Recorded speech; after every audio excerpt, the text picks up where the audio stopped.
तुम्ही गल्लीतल्या गाड्यांपासून premium hotel रेस्टॉरंट्समध्ये सगळीकडे जेवण केलं असेल, पण ज्यावर मायेची ऊब आणि आध्यात्मिक संस्कार झाले असतील असं जेवण करायचं असेल तर तुम्हाला माझ्याबरोबर वारीमध्ये पंक्तीला यावं लागेल.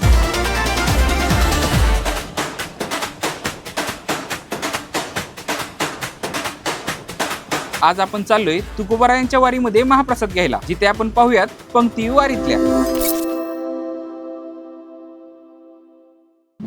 आज आपण आहोत धाराशिव जिल्ह्यातल्या एका दिंडीमध्ये. इथला धाराशिव स्पेशल भाकरींचा बेत चालला यांचा.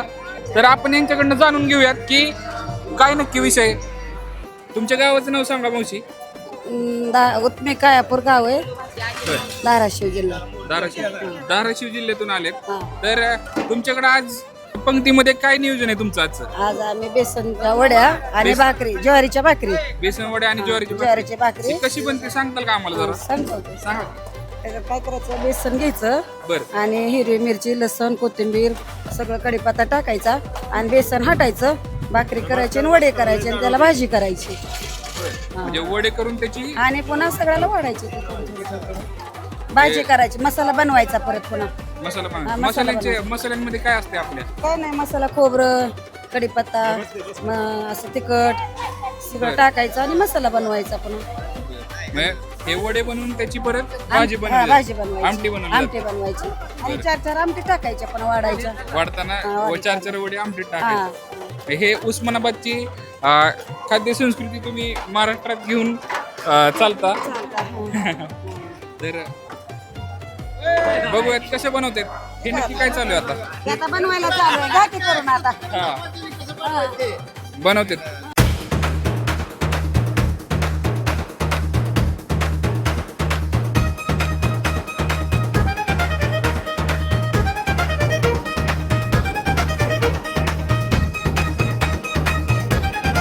तिकडे वड्या बनवायचा प्रोग्राम चालू आहे, तोपर्यंत भाकरी थापतायत. तर त्यांच्याशी आपण थोडं गप्पा मारूयात. नमस्कार मावशी. नमस्कार. कुठल्या गावचे तुम्ही? तुळजापूर. तुळजापूरचे आहेत का?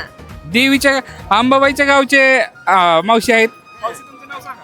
शारदा. शारदा नाव आहे का? किती लोकांची दिंडी आहे तुमची?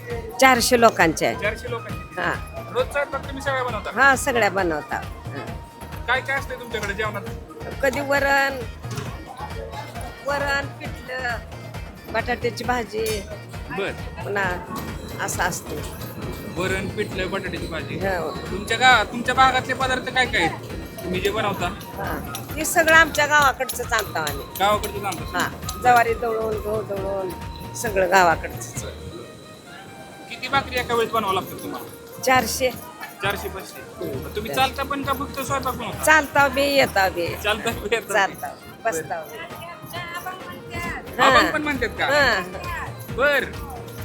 सगळ्यांनी एक अभंग म्हणा की मग. तुकोबाची अमृतवाणी देवाजीच्या पडता काने, तुकोबाची अमृतवाणी देवाजीच्या पडता काने, दगडाच्या टाळामधुने गाईले अभंग, दगडाच्या टाळामधुने गाईले अभंग.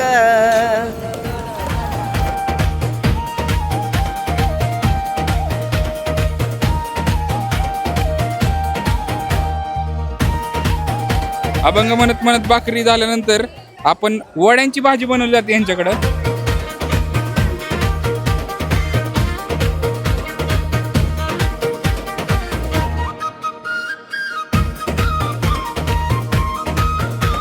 स्वतः एकटाच माणूस पंगत घालतोय हो. असं आहे का? बरं. अशी किती माणसं असतात पंक्तीत ह्याची? शेवटपर्यंत पंगत असते, पण कुठं एखाद्या दिवस अडचण आली तरच महाराजाची पंगत आहे. महाराजांची पंक्ती. नाहीतर हे वारीला जी आलेली आहे ती बेशी बरोबर ही त्यांच्याच पंक्ती आहेत. किती वर्षापासून वारीला येतात तुम्ही? आता आमची 6वी वारी आहे. तुमची 6वी आहे का? आणि ही वारीची परंपरा कधीपासून आहे तुमची? 17 वर्ष का? दरवर्षी तुम्ही अशा तुमच्या पारंपरिक तुमचे पदार्थ बनवता जेवायला? हा, त्याच्या इच्छेप्रमाणे. त्याच्या इच्छेप्रमाणे.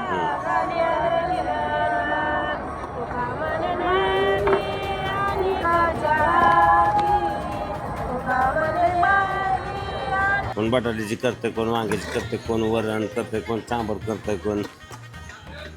तुमच्याकडे मसाल्यांमध्ये काय जास्त वापरलं जातं? खोबरं, कस्तूर मेथी, पुन्हा गरम मसाला, गरपूर मसाला, कांदा लसूण मसाला हे वापर. कुणाची पंगत आहे आज? तेव्हा त्या मावशीची आणि माझी तुमच्या दोघात पंगत आहे का?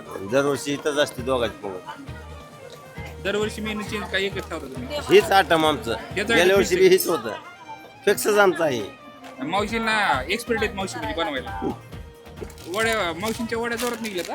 पंढरीशी जारे आल्यानो संसारा, पंढरीशी जारे आल्यानो संसारा, दिनाचा सोयरा पांडुरंगा, दिनाचा सोयरा, वाट पाहे ओबा बेटीची आवडी, वाट पाहे ओबा बेटीची आवडी.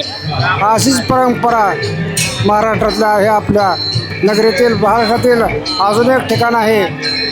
लंडनहून आपल्या महाराष्ट्रातला मनुष्य एक लंडनला गेलेला असताना तिथनं जवळजवळ 51 दिवसाची दिंडी काढून ते लंडनहून मनुष्य आपल्या आळंदी ते पंढरपूर सोहळ्यासाठी 51 दिवसाचा प्रवास करून आपल्या पांडुरंगाला घेऊन आलेला आहे. संध्याकाळी 7-8ला 9ला आल्यानंतर इथं आल्यानंतर आरती करून पांडुरंगाचे ते विठोबाचे माऊलीचे करायचे आणि इथं दिंडी ठेवून झेंडे भेंडे पताका उतरायचे. पुन्हा सगळ्यांनी बसून हातपाय धुवून आपले कोणी चहा पाणी कोणी जर आराम करायचा. पुन्हा जेवायचं 1 तासात चालू होते 9ला 8ला. आधी महिला जीव घालायच्या, कधी पुरुष जेवायचे, असे जेवणं करून पुन्हा पंगत झाली की 9:30-10ला कीर्तन होतं. कीर्तन 16 झाला की पुन्हा 11 वाजता पुन्हा 11:30-12 वाजता भजन चालू होते. भजन चालू होतं 2:30-3 वाजता. पाटाच्याला पुन्हा गवळणी झाल्या की पाटाचा काकडा अर्थ असं चालू होतं. असं आमचा दिनकर्म चालू आहे. आपला महाप्रसाद तयार झालाय आणि वाढला जाईल थोड्याच वेळात सगळ्यांना. आणि त्याच्या आधी बोंड हे होईल आधी वदनी कवळ घेता होईल. आणि त्यानंतर आपण त्या गोष्टीला संकल्प सोडणे म्हणलं जातं. तर संकल्प सोडल्यानंतर हा महाप्रसाद सर्व केला जातो.